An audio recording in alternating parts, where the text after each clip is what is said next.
Hey guys, Dr. Davin Lim, board certified dermatologist. Today we'll be talking about blackheads. Simple ways to remove them, simple ways to prevent them, and at the end I'll discuss how my specialty as a dermatologist, what we use or what my nurses use to reduce or get rid of blackheads. So first of all, blackheads, super common, yeah? They are the precursor for acne lesions, so the comedone, which is basically a clogged pore or keratin in your pilosebaceous units. In the past, it's thought to be due to oxidized keratin, but now it's just thought to be a buildup of dead skin cells.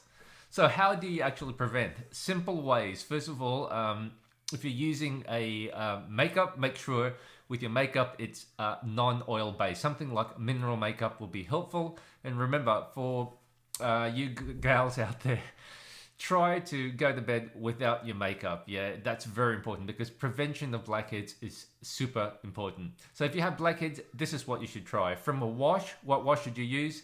Certainly, if your skin tolerates it, a salicylic acid wash.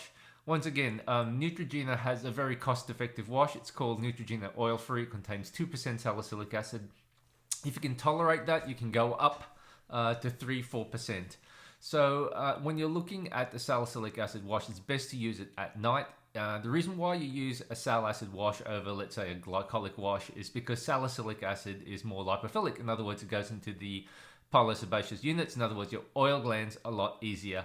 Second reason is that salicylic acid, the beta hydroxy acid, is anti-inflammatory, unlike an alpha hydroxy acid. You still can use AHA washes, so like a glycolic acid wash, that can work, that will work, but most dermatologists prefer sal acid. So if you can tolerate that and you still have blackheads, what can you try? Well, one of the most powerful keratolytics or over-the-counter keratolytics, in other words, washes, is one by Drunk Elephant. It's hugely expensive compared to something like Neostrata, but they make a super powerful AHA and BHA wash, which you leave on for anywhere between 15 minutes all the way up to 1 hour. That is cost effective as well if you look at the long term use of it, yeah, because you're only using a tiny amount. It's a leave on, wash off, and you're only using it 2-3 times a week. So from there you can use salicylic acid that is prepared by dermatologists. So we often use something like a 5% salicylic acid mixed in ethanol together with a tiny bit of propylene glycol, 10-15% PG propylene glycol to aid in penetration. And some of us add 1-2% thymol because of the antibacterial aspects of thymol, and that's in an ethanol base. That's great for things like the back, the chest, anything truncal where you use a cotton ball and wipe it. So a dermatologist can compound that for you if need be. Going up from there, what can you consider? So we talked about salicylic acid washes. The second stage is with good old retinol, yeah. So once again, many companies, not just The Ordinary, many other companies can make this. Everything from cheaper companies like The Ordinary, the InQlist, all the way up to things like Murad and SkinCeuticals, etc. So your retinol, if you do have resistant skin, you can start off at 1.0, yeah, 1%. So your retinol gets converted to retinoic acid. Retinol is readily available. It's over the counter. If you're in the US, if you're in certain parts of Europe, you can get adapalene or Differin, which is a second generation of retinoid. So that is more powerful compared to your retinol. But the flip side is that you may get more skin irritation. So you can combine carefully your salicylic acid wash in the morning and your over-the-counter retinol at night. And if you can tolerate that, you can go from a 0.5 all the way to a 1.0. Other things you can try. So apart from retinol, once again, I mentioned retinoids. Yeah, so things like your tretinoin or your, for example, Stevel A, or even third generation things like tazarotene. The great thing with retinoids, if you can get hold of some, is that it is super powerful. So it actually not only treats your blackheads, in other words, it normalizes the turnover of your cells. But it also helps decrease pigment, so it also has a tyrosinase inhibitor effect, in other words, decreased PIH or black marks from acne.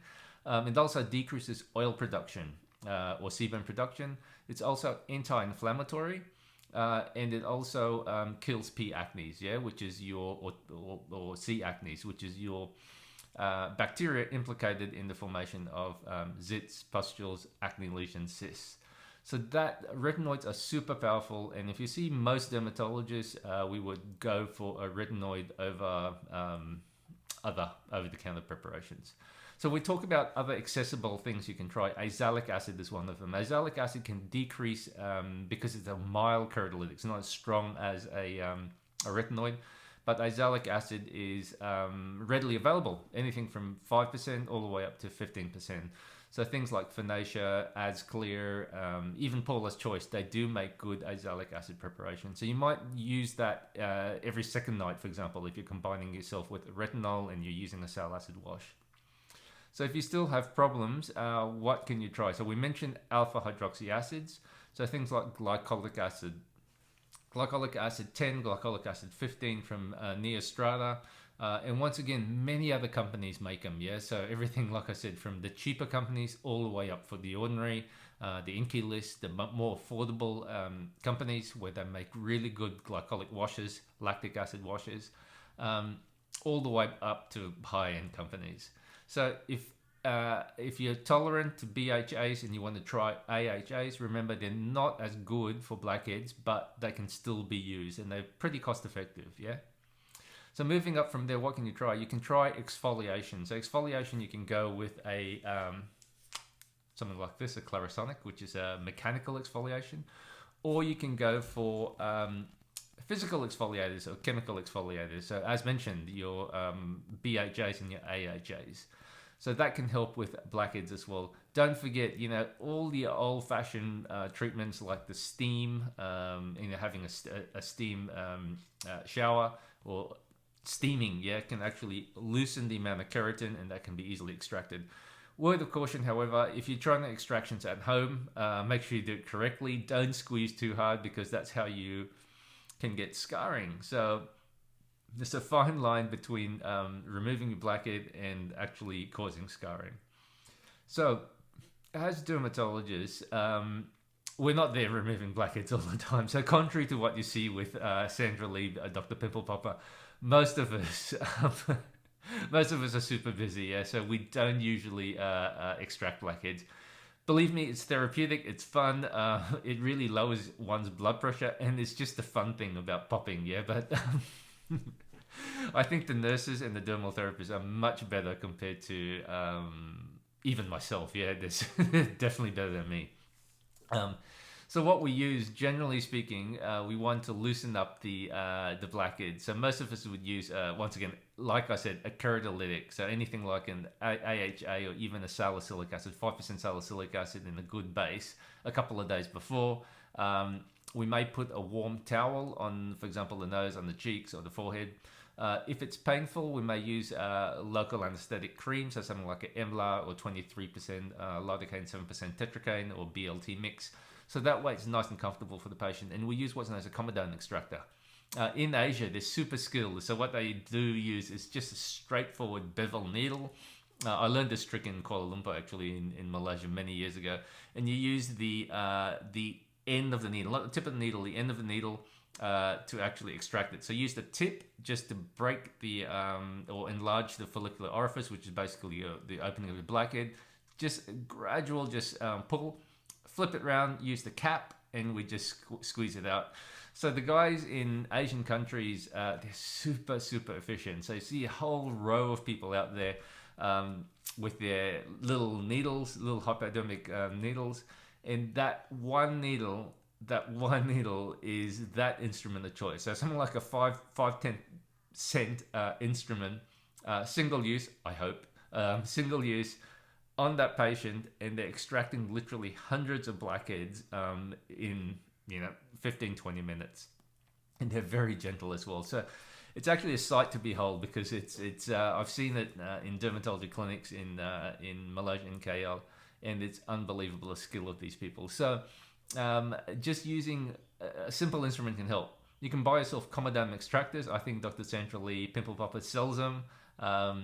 And everyone has their own fave, with their own favorite. When I used to extract blackheads here and there for entertainment videos, I particularly like the one with the knife with a lancing tool. So in case I get resistant blackheads, I just flip it over and then make a little lance, a little cut, and then squeeze. Some people like using the loops, some people like using the cups. So everyone's different. I know my therapists and my nurses, they all have their favorites. If something is resistant, so it's not a blackhead with no openings or whitehead, and often we need to make a hole. You can use a needle to do that.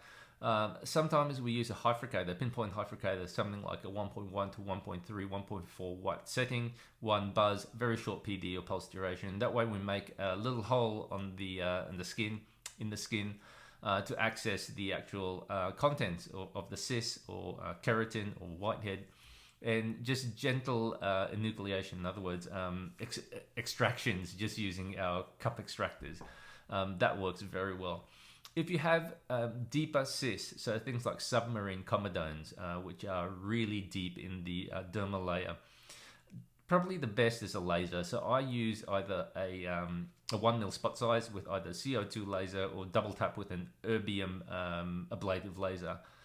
And that works very well. Minimal collateral damage, bang bang, we're into the cyst, and just gentle pressure and it comes off. So that is a painless, well, I wouldn't say painless because we use local anesthetic, but that's a pain-free method of extraction that's very accurate with minimal collateral damage. So that's how dermatologists extract cysts, yeah, and blackheads and whiteheads as well. More powerful things that we use as dermatologists, we can certainly use microdermabrasion to exfoliate the blackheads and to prevent as well. And chemical peels. So salicylic acid peels, most of us start around 10% and we finish at about 30%. So 30% is still a very safe concentration, even for darker skin types. In fact, in the latest literature, it shows that salicylic acid is probably the preferred peeling agent of choice in patients with ethnic skin type, because with the salicylic acid, it can decrease PIH, or post-inflammatory hyperpigmentation, in other words, the brown marks from the actual acne itself. So, and once again, 30% is super safe. There's no incidence of hypo, HYPO, as in permanent hypopigmentation.